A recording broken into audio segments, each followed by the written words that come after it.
할렐루야. 예, 우리 앞뒤 좌우에 계신 분들과 함께 인사하겠습니다. 이렇게 인사하겠습니다. 은혜와 평강이 넘칠지어다.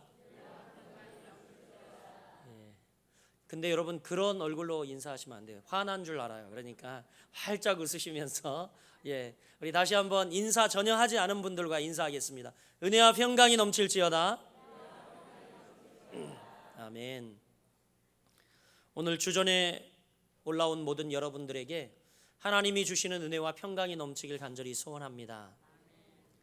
오늘 여러분들과 함께 나눌 말씀의 제목은 승리의 비밀들, 이런 제목으로 여호수아 강의 말씀을 함께 나누겠습니다. 성경에 보니까 전쟁에서의 승리는 하나님이 결정하시는 일이라고 말씀합니다. 여러분 그렇게 믿으십니까? 그런데 우리의 상식과 세상은 그렇게 이야기하지 않습니다. 전쟁의 승리는 누가 과연 최첨단의 무기를 준비하고 좋은 전략을 준비하고 얼마나 많은 병사들을 양성했느냐, 그것에 달려있다라고 이야기를 합니다. 그러나 성경은 분명히 이야기합니다. 전쟁에서의 승리는 하나님이 결정하시는 일이다. 할렐루야. 사무엘상 17장 47절에 보면 다윗이 이제 전혀 상대가 되지 않는 그런 육척 거구 골리앗을 향하여, 블레셋 군사 대표로 나온 이 골리앗을 향하여 달려나가며 이렇게 고백합니다. 또 여호와의 구원하심이 칼과 창에 있지 아니함을 이 무리에게 알게 하리라. 전쟁은 여호와께 속한 것인즉 그가 너희를 우리 손에 넘기시리라. 할렐루야. 다윗의 고백입니다. 다윗의 고백. 상대가 되지 않는 나라, 상대가 되지 않는 대상을 향하여 달려나가면서도 그의 고백은 얼마나 아름다운지 모릅니다.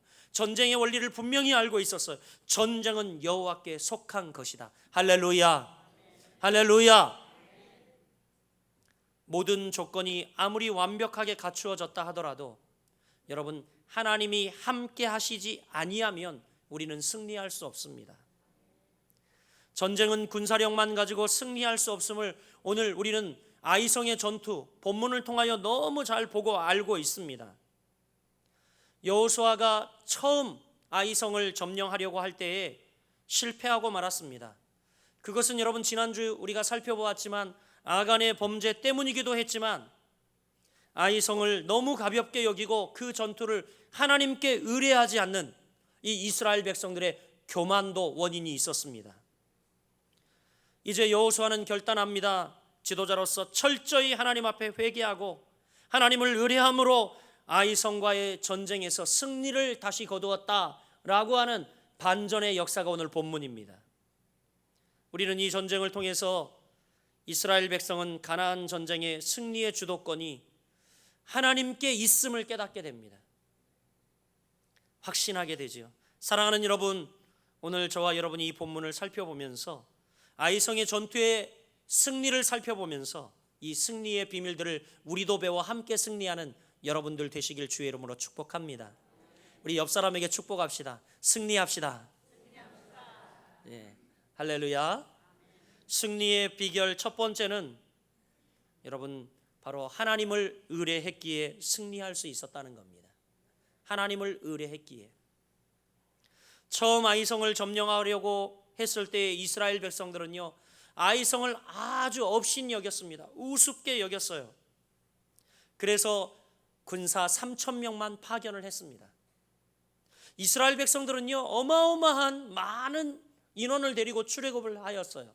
그리고 요단강을 도하해서 적어도 60만, 아니면 전체를 따지면 200만이 갔어요. 그런데 그 중에 3,000명만 지금 아이성 전투에 보냈죠. 그 결과 어땠습니까? 매우 참담한 패배를 당하고 말았습니다. 그리고 그 패배의 원인을 하나님 앞에 서서 그들은 진단하기 시작했습니다. 그것은 바로 그 백성의 범죄와 자만이었습니다. 이제 이스라엘 백성들은 자신들의 범죄와 자만심을 철저히 하나님 앞에 회개하기 시작합니다. 여러분, 가나안 전쟁의 승리를 위해서는요, 하나님 앞에서의 겸손, 그 무엇보다도 중요한 요소가 바로 이것임을 이스라엘 백성들이 지금 깨달은 거예요. 하나님 앞에서의 겸손. 그래서 자신들의 능력이나 지혜, 군사력이 승리의 요인이 아니고 하나님 앞에서의 겸손, 하나님을 의뢰함, 하나님을 바라봄, 하나님을 신뢰함, 이것을 깨닫게 된 것이죠. 여러분, 우리도 일상생활을 하다 보면 의외의 실패를 겪을 때가 있습니다. 그렇지 않습니까? 정말 예기치 못한 실패, 예기치 못한 여러분 황당한 그런 실패, 그런 것들을 겪을 때가 있습니다. 그렇지만 여러분, 우리는 그 실패를 통해서 우리는 섬기는 법과 원리를 더욱 깊이 깨닫게 됩니다.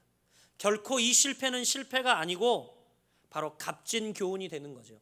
이스라엘 백성들은 바로 아이성의 1차 전투에 예기치 않은 실패를 겪었어요. 그런데 그 실패가 그들에게 더욱 유익이 되었어요. 값진 교훈이 되었습니다. 오히려 이제 이 가나안 땅을 정복하고 가나안의 근거를 두고 살아갈 이스라엘 백성들에게 아주 값진 교훈이 되었다는 겁니다. 시편 119편 71절은 이렇게 말합니다. 시인의 고백인데 이렇게 고백하죠.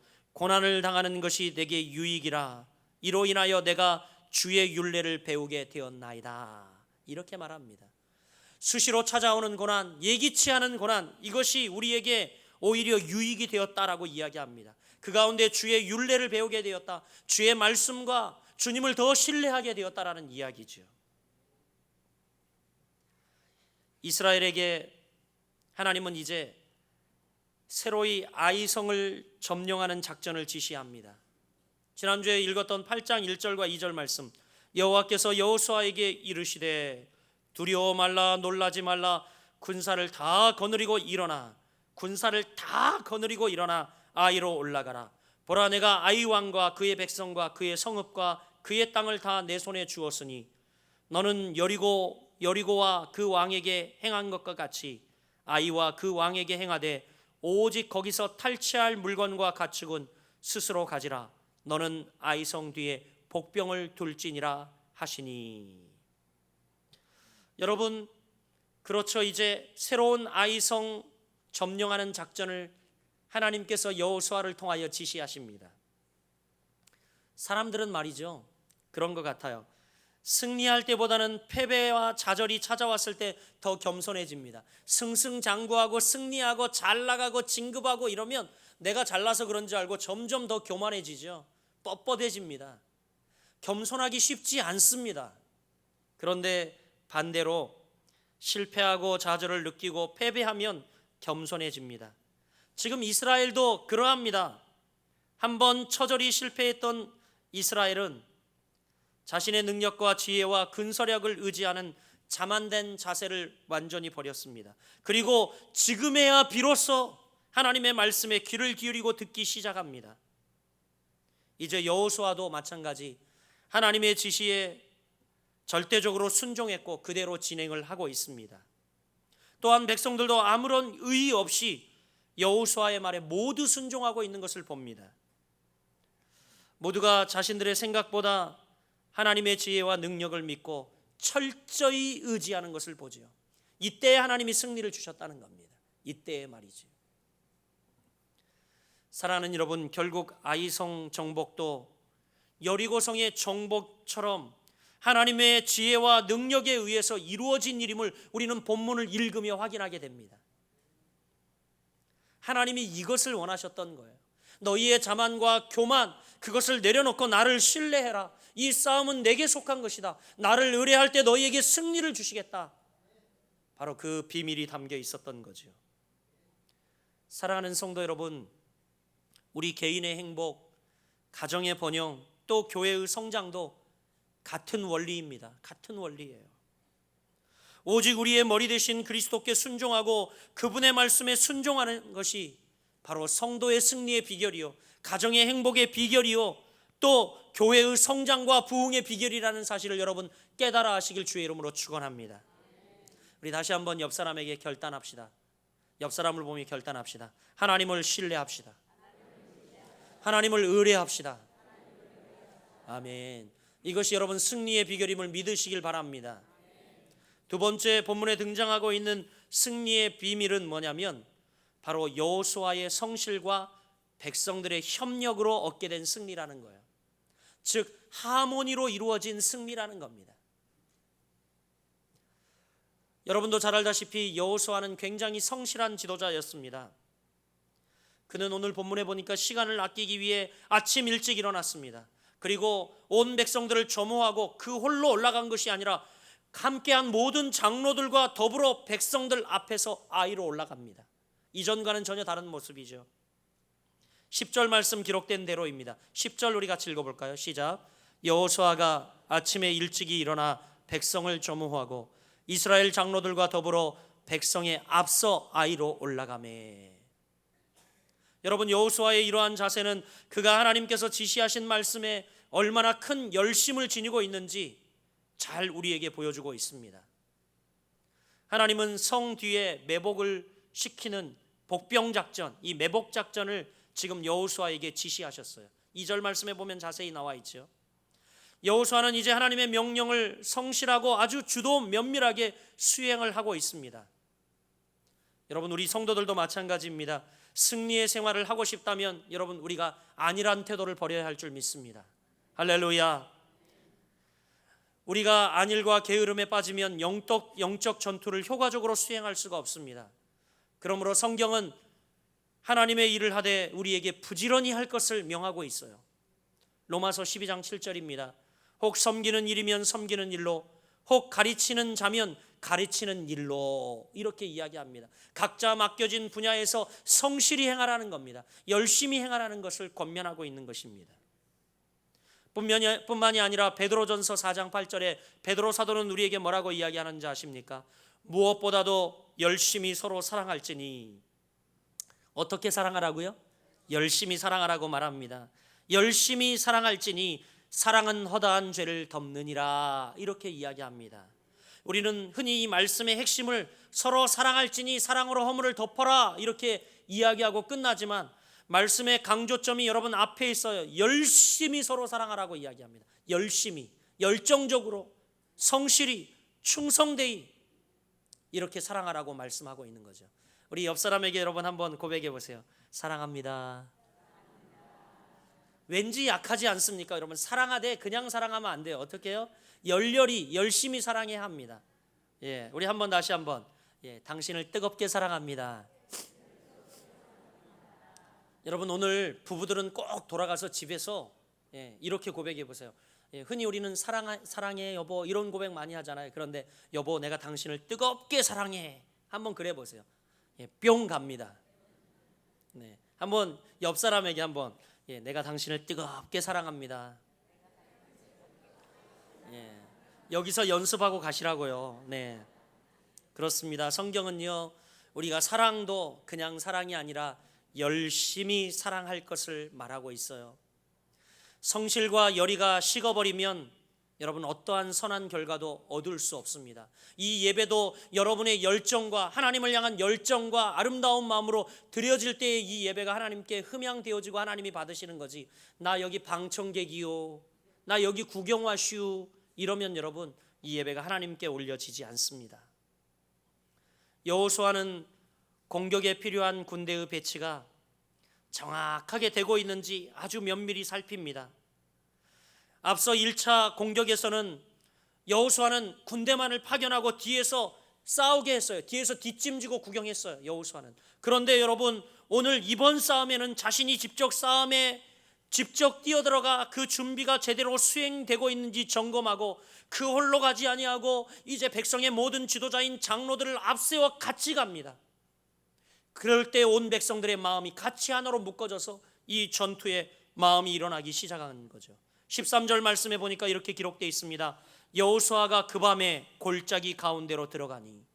밤중에 말이죠. 여호수아가 그 밤에 골짜기로 들어갔다라고 이야기하고 있어요. 이 표현은 바로 이 아이성 전투를 치를 선봉부대를 여호수아가 직접 앞서 지휘했다라는 의미예요.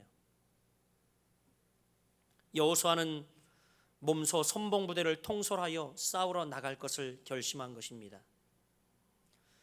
8장 5절 말씀에도 이렇게 기록되어 있죠. 나와 나를 따르는 모든 백성은 다 성읍으로 가까이 가리니 그들이 처음과 같이 우리에게로 쳐 올라올 것이라. 그리할 때 우리가 그들 앞에서 도망하면, 이렇게 이야기합니다. 나와 나를 따르는 모든 백성이 다 성읍으로 가까이 갈 것이다. 나부터 모든 백성이 합력하여 다 전쟁에 나가자, 이 싸움에 적극적으로 임하자, 이것을 지금 종용하고 있지요.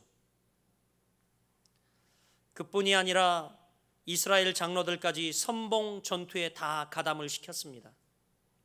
이와 같은 여호수아의 전투 자세를 통해서 우리 성도들은 자신에게 주어진 직분을 어떻게 수행해야 하는지 우리는 교훈받습니다. 여러분, 우리가 주 안에서 어떤 좋은 결과나 승리를 원하고 여러분 사명을 감당하고 있다면, 여러분 맡겨진 직무에 최선을 다하는 행동이 우리에게 요구됨을 기억하면서 최선을 다하는 여러분 되시길 주의 이름으로 축복합니다. 아울러 우리가 함께 협력하여 혼자 싸울 수 없는 이들임을 알고 함께 우리 성도가 같이 마음을 열고 서로 교통하며 함께 합력하여 이 일들을 이룰 수가 있습니다. 디모데후서 2장 5절부터 6절은 이렇게 권고합니다. 경기하는 자가 법대로 경기하지 아니하면 면류관을 얻지 못할 것이며 수고하는 농부가 곡식을 먼저 받는 것이 마땅하니라. 무엇을 이야기합니까? 성실을 이야기하고 있습니다. 경기하는 자가 룰대로 성실히 경기를 해야 경기에 승리를 할 수 있고, 또한 수고하는 농부, 그가 먼저 곡식을 받는 것이 합당하다. 성실히 수고하여 애써 먼저 일하는 이 농부가 합당히 그 대가를 받는 것이 마땅하다라고 이야기를 하고 있는 거죠. 사랑하는 여러분, 성실합시다. 하나님 앞에서 인테그리티, 이 인테그리티함, 성실함, 이것은 여러분 우리로 승리를 얻게 하고 하나님의 승리를 가져오게 하는 놀라운 비밀들이 될 것입니다. 우리 옆 사람에게 축복합시다. 성실합시다. 합력합시다. 여러분 얼마나 좋겠어요. 저는 맨날 성실히 하고 사니까. 잘 모르시는 분들은 모르시는데, 예. 마지막 세 번째 승리의 비결은 뭡니까 여러분? 그것은 이 승리는 지략으로 거둔 완전한 승리라는 거예요. 지략으로 거둔. 이스라엘 백성들은 지금 매복 전술로 적을 무찌릅니다. 성읍 서편에 복병을 매복시켜 놓고 이미 이제 아이성을 공격합니다. 아이성을 공격한 것은 순전히 이 아이성에 있는 군사들을 유인하기 위함이었죠. 기만전법입니다. 오늘 15절 말씀에 보니까 이렇게 기록되어 있죠. 여호수아와 온 이스라엘이 거짓으로 패한 척하여 광야길로 도망하매. 유인작전이에요. 아이성의 군대들은 이제 자신들에게 위험이 닥친 줄도 모르고 복병이 매복되어 있음을 상상도 하지 못하고 이제 줄줄줄줄 따라서 나갑니다. 야, 우리가 또 이겼어. 1차 전투처럼. 하나님은 매우 적절한 이 타이밍에 여호수아에게 이제 단창을 빼어들어 아이성을 가리키라고 명령합니다. 이게 무슨 신호예요? 복병들의 기습 신호예요. 복병들의 기습 신호. 칼이 크지도 않았어요. 단창이라고 이야기합니다. 단창을 빼어 이제 칼을 들었을 때에 복병들에게 아이성을 쳐들어가 치라는 신호였어요. 이렇게 여호수아의 단창은 모세의 지팡이와 같이 하나님의 권능과 이적의 도구였습니다. 26절 말씀에 보니까 아이 주민들을 진멸하여 바치기까지 여호수아가 단창을 잡아둔 손을 거두지 아니하였고, 이렇게 이야기합니다. 아이성 모든 백성들을 다 진멸하기까지 여호수아가 이 단창을 계속 들고 있었다는 거예요. 계속 들고 있었다는 거예요. 그러므로 여러분, 바로 이 이스라엘의 군대의 복병들은 하나님의 권능을 힘입어 적을 무찌르게 되었음을 지금 의미하고 있는 겁니다. 모세가 홍해의 기적을 일으킬 때에 새벽이 되도록 지팡이로 홍해를 가르친 것과 같이, 홍해를 가를 때 단번에 쫙 갈라진 게 아니라 하나님이 동풍을 불게 하고 그리고 그것이 갈라지게 하고 땅을 마르게 하고 굉장히 오랜 시간이 걸렸어요. 그런데 모세가 계속해서 지팡이를 내밀고 있었습니다. 그 홍해를 향하여. 마찬가지 여러분, 지금 이 여호수아는 단창을 빼어든 그 손을 전쟁이 끝나기까지, 모든 아이성 백성을 도륙하기까지 내리지 않았습니다. 단창을 내리지 않으면 끝까지 하나님을 의지하였다는 것을 의미합니다. 사랑하는 여러분, 사실 여기에는 머리 굴린 지략도 있지만 여기에 전쟁의 놀라운 여러분 지략을 우리에게 가르쳐주고 있지 않습니까? 사랑하는 여러분, 여러분이 승리를 하시고 싶다면 하나님을 붙잡은 손, 하나님을 의뢰하는 손, 그 손을 끝까지 내리지 마시길 바랍니다.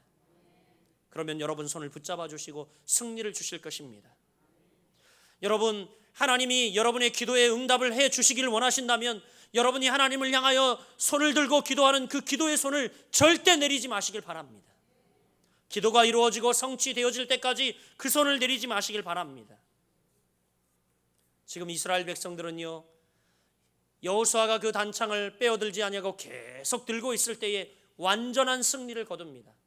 부분적인 승리가 아니에요. 완전한 승리를 거둡니다. 퍼펙트한 승리. 처음 1차 아이와의 싸움에서 패했던 이스라엘은 이제 아이와의 두 번째 싸움에서 완전한 승리를 거두게 됩니다. 아이 성읍을 불태워 완전하게 파괴하고 한 사람도 남김없이 진멸시켰다. 성경은 진언하고 있죠. 25절 말씀 보면 그날에 엎드러진 아이 사람들은 남녀가 모두 12,000명이라 이렇게 이야기를 하고 있습니다. 그리고 더 놀라운 것은 이 아이 왕까지 사로잡았습니다. 이와 같은 아이성의 전투의 승리는 이스라엘 백성들이 가나안 족속과 전투를 벌여서 얻은 사실 첫 성과입니다. 첫 전투가 여러분 여리고 전투로 기억을 하겠지만 여리고 전투는 이스라엘 백성들이 아무것도 안 했어요. 하나님이 싸워주신 전쟁이었습니다. 그런데 사실 이 아이성 전투의 승리는 이스라엘 백성들이 가나안 족속과 전투를 벌여서 얻은 첫 성과입니다. 왜냐하면 여리고성은 하나님께서 먼저 무너뜨려 주셨기 때문에 전투를 벌일 필요가 없었죠.